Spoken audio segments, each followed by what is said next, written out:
the rhetoric that the left continues to put out with not a care for the environment we're in right now. When again, after an assassination, you are at peak risk for copycats. That's, I'm sorry to say it, but true. And I saw, Emily, you tweeted out yesterday that thing about 1968. And it was right on the money. Like the spate of assassinations that happened, it's no accident that we had so many, because people sadly get motivated when they see one of these things. They get the idea in their head in a way it wasn't prior to the despicable act. So we do need to be extra careful right now. And my leftist friends don't seem to understand that. I'll give you just a montage. Okay, let's start with that. It's happened post Charlie too, but here's a montage of Democrats on ICE in recent days and weeks. SOT 23. Donald Trump's modern day Gestapo is scooping folks up off the streets. When you compare the old films of the Gestapo grabbing people off the streets of Poland, it does look like a Gestapo operation. You posted on social media that, quote, ICE is acting like a terrorist force. ICE agents, they are coming and kidnapping and disappearing people on the streets of the United States. Masked agents of the state in unmarked vehicles are terrorizing communities. They are disappearing people. One has to assume they're hiding something, or they're hiding misbehavior, because otherwise, why would they be wearing masks and denying their identities? If everything is legitimate and proper, why are you wearing masks to hide your face? Not look like America. We are going to require them to show their faces. If you're not doing anything wrong, you shouldn't have anything to hide. That was Eric Swalwell. Thank you, Western Lensman, for putting that together. Here's one more. This is from September 14th on MSNBC, Jasmine Crockett, SOT 24. But as somebody who understands history, when I see ICE, I see slave patrols. Now, I never lived through the slave patrol period, but if you know the history of policing in this country, then you understand that they were born out of slave patrols. Here's another representative of the squad, Representative Jayapal of Washington in SOT 26. This is from July 4th. Some of the most inspiring things have been when people encircle courtrooms and refuse to allow ICE agents in. There are all kinds of nonviolent resistance tactics that we have to use. Here's a bit more from her the very same week, SOT 27. Also, you posted on social media that, quote, ICE is acting like a terrorist force, and the White House told CNN that your, quote, disgusting comments warrant an immediate apology. I think it is the administration that has to apologize to U.S. citizens that have been rounded up, to legal permanent residents, to people with legal statuses across the country who are getting swept up, people who have been here for 20 years and committed absolutely no crimes, getting swept up by masked men who are kidnapping them and deporting them. That, to me, is what is so outrageous. It's unconstitutional, it's illegal, and it is absolutely terrorizing people. Terrorizing. I'm just going to give you one more. This is not specifically about ICE, but here's an example of the leftist rhetoric we're getting. I could do this all day on Chris Murphy, but here's just his latest. It was September 9th with Chuck Todd, SOT 29. We are not going to convince Donald Trump to stand down in his attempt to destroy our democracy through de-escalatory politics. Like, that's just not happening. So our only opportunity, our only chance to save our democracy is to fight fire with fire right now. So, yeah, do I bemoan the fact that, we're now blowing up norms? Yes, but literally for 2 seconds, because if you spend any more than that being sorry for the fact that the old world doesn't exist, then your democracy is gone. Like, we're in a war right now to save this country, and so you have to be willing to do whatever is necessary in order to save the country. Whatever's necessary. Nice. So can you speak to that, Emily, and the article you tweeted out too? Yeah, this was, I went back and looked because I'm very interested in this question of contagion. I think we all are, because it does seem like these events, just anecdotally, it feels like they're always clustered around each other. And there is pretty good research going back to the 1960s about the contagion effect of political violence. The same thing exists when you're looking at school shootings. There's a pretty obvious contagion effect that people have studied in academic white papers for a long time. So it heightens the importance of being especially careful and responsible right now. By the way, that applies to Jimmy Kimmel, who's trying to pin a shooting on MAGA for, in a throwaway line in his monologue. It wasn't really a throwaway line, but the New York Times wrote about this in 1968 as the country felt the same thing that we're all feeling right now, which is that this seems like we're in the middle of a cluster phenomenon of people who are being inspired.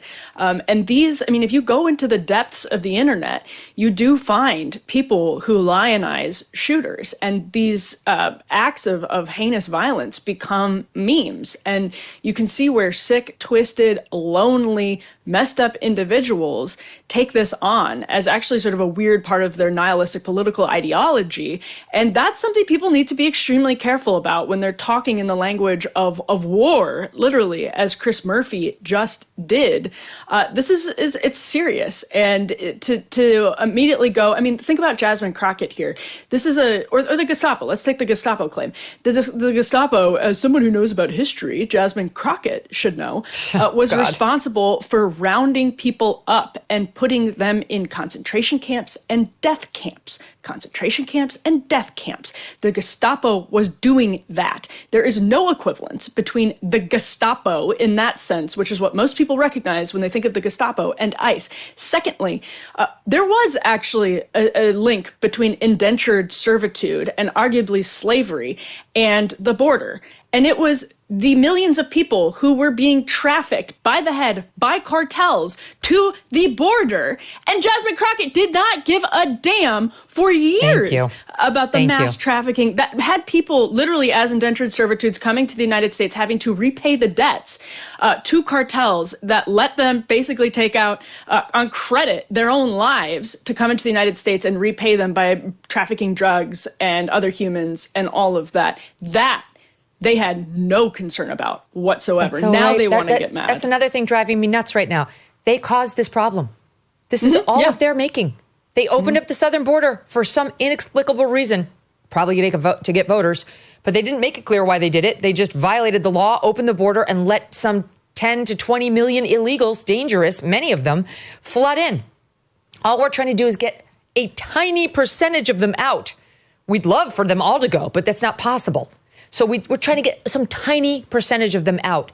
And that's the messaging we get. And now these ICE agents get shot at within an inch of their lives, repeatedly targeted. And we've got to hear, we don't know what the motive is. Anti-ICE. No, we don't know. It's unclear. Right? So it's like they caused this. Eliana, can we spend a minute on... We had violence over the years, a mass shooting, etc. And every time the left would try to blame it on the right.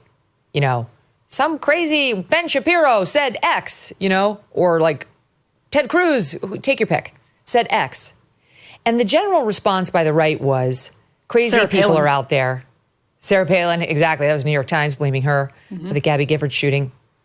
The general response from the right was always, there are crazy people out there, and you cannot attribute anyone's particular commentary as the reason a crazy person does a crazy thing. And I am generally sympathetic toward that.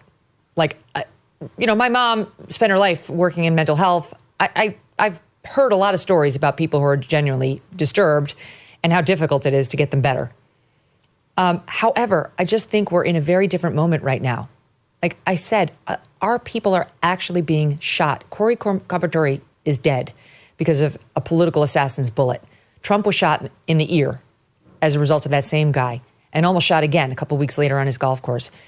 Charlie is dead, and we all watched it happen. And I do think we're all suffering some PTSD on it. I think everyone who's at all in the public eye is suffering a bit of PTSD, and probably a lot of our audience too, who aren't in the public eye, just about if you're openly conservative, if people know what your politics are, because it's our people that happen to be getting killed right now as political assassins take aim at us. And they write on their bullets the very same messages we're hearing all over MSNBC.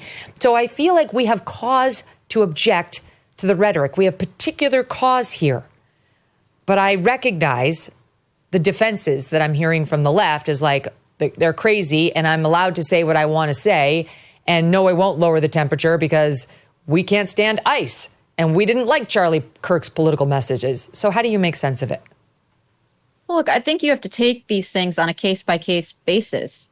There are real crazies who commit crimes. As you mentioned, the career criminal in North Carolina who committed that murder on a subway was mentally ill. And so to ascribe, to try to put ideology on that is difficult and I think misguided. However, the Charlie Kirk assassin was not crazy. We saw it in those text messages, rationality and rationale.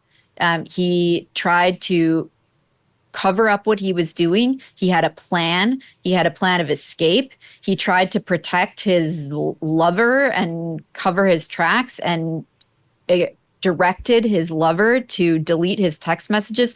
All of this is extremely rational. And he said, point blank, some of this hatred cannot be tolerated. It has to be expunged. I'm paraphrasing here.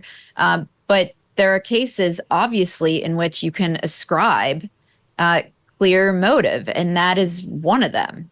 And so I think it's important to distinguish between these two things. The Bernie Sanders acolyte who did the shooting on the congressional baseball field is another one. There are multiple of them. So not all of them are going to fall into this category, but many of them do. I just feel like you can't tone it down now. Can you take like a couple weeks off of your most incendiary comments? Can you you don't have to stop criticizing the right. Could you dial it down from an 11 while just until we have our dead buried, maybe? Just until the immediate grieving period has passed? Is that possible? Just so we could increase the odds of people on the right wing staying alive? But the reason they won't, Emily, is not principle. It's because they don't give a shit if we get shot. The thing that's been driving me insane is just what you were saying right then. Let's just hypothetically assume that all of these studies are true, that the right is much more vast. Let's just wave our magic wand, hypothetically give them that. I don't think any of it's true. I think some of these studies are just disgraceful and shameful, and the media's laundering of them has been awful. But let's just give them that point. Are you still telling me, even if that's true, it is wildly inappropriate to immediately start pointing the finger, like Jimmy Kimmel, at MAGA as evidence starts stacking up against someone being motivated by anti-conservative, anti-right ideology? And there's macro blame and micro blame. And I blame the person who pulls the trigger and the people who are complicit in the pulling of the trigger. Macro blame is also a valid conversation. And they have been utterly unwilling since I would say the first 6 hours after what happened to Charlie Kirk, utterly unwilling in the case of what happened in Minnesota. And we saw earlier what happened in Nashville that the Biden administration tried to cover up. They have been utterly unwilling in the aftermath of any of these tragedies to shoulder any serious burden of how their own rhetoric might be responsible in the macro sense. They have deflected all of it. And it's again, even if, let's just say they're right. They're not, but let's say they are about right-wing violence. How disgusting is it if you're Jimmy Kimmel to only cry after you get in trouble and to not be in mourning immediately for this? I think they've just totally underestimated how traumatic what happened to Charlie Kirk was for the country. And they got back to yucking it up pretty quickly and pointing the finger. And that is insane and it sucks. And I think it's exposed some really bad people as just bad people. Did you know gold is up around 40% this year? 40! That's not speculation, that is reality. And if a portion of your savings is not diversified into gold, you could be missing the boat. Here are the facts. Inflation is still high. The US dollar is still weak, and government debt is still growing. This is why central banks are flocking to gold. They're the ones driving prices up to record highs, but it's not too late for you to buy gold. You're not too late to get in on this. From Birch Gold Group, and to get in the door now. Birch Gold will help you convert an existing IRA or 401k into a tax-sheltered IRA in gold. You can do it in whole or in part. You don't pay one dime out of pocket. Just text MK to 989898 and claim your free info kit. There's no obligation, just useful information. The best indicator of the future is the past, and gold has historically been a safe haven for decades. So text MK to 989898 right now. to claim your free info kit on gold. That's MK to 989898. Protect your future today with Birch Gold. Thanks so much for watching. If you like what you just saw, hit the subscribe button for more clips and full episodes.